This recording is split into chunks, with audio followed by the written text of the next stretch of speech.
Break के बाद आपका स्वागत। अब आपको बताते हैं, बहुजन समाज पार्टी की सुप्रीमो मायावती राजस्थान के रण में उतरने वाली है। मायावती 28 अप्रैल को नागौर के जायल और अलवर में चुनावी सभाओं को संबोधित करेगी। दोनों ही लोकसभा सीटों पर बीएसपी ने मुस्लिम उम्मीदवार मैदान में उतारे हैं और दलित वोटों को साधने की कोशिश यहां पर की जा रही है। दरअसल दोनों ही जगह दलित वोट बैंक बहुतायत में है, लेकिन क्या वाकई में मायावती का मास्टर स्ट्रोक काम कर पाएगा? ये रिपोर्ट है।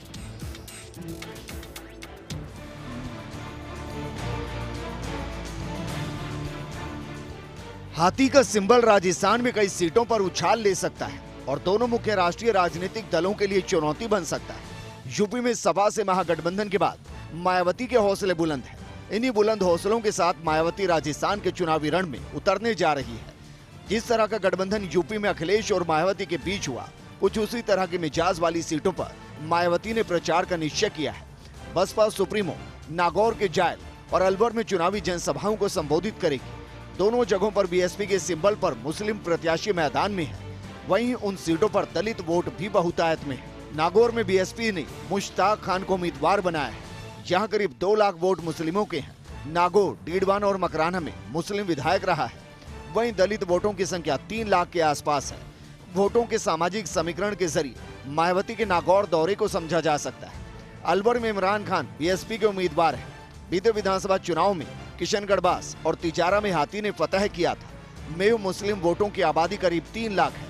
दलित वोटों की आबादी करीब 4 लाख है। 16% वोट बीते विधानसभा चुनाव में बीएसपी को सिर्फ अलवर जिले में मिले। मायावती केवल प्रमुख लोकसभा क्षेत्रों में ही राजस्थान में जनसभा करने आ रही है, जहां सोशल इंजीनियरिंग के बल पर चुनाव जीता जा सके।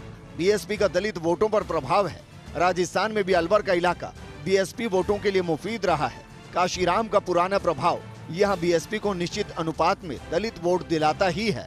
मेव और दलित वोट अगर साथ आते हैं तो अलवर में मुख्य दलों के लिए परेशानी हो सकती है। नागौर में बीएसपी का मजबूत आधार नहीं रहा, लेकिन मुस्लिम सियासत यहाँ मजबूत रही। यूनुस खान, हबीबुर रहमान और जाकिर कैसावत यहाँ के बड़े मुस्लिम लीडर हैं, जिन्होंने विधानसभा में भी दस्तक दी।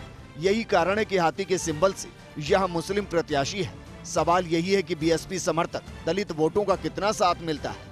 बहरहाल राजस्थान में बीएसपी ने चाहा था कि कांग्रेस से गठबंधन हो जाए, लेकिन ऐसा हो नहीं पाया। कारण कुछ भी रहे हों, लेकिन मौजूदा चुनाव में बीएसपी के उम्मीदवार कांग्रेस को ही चुनौती देने में जुट गए हैं।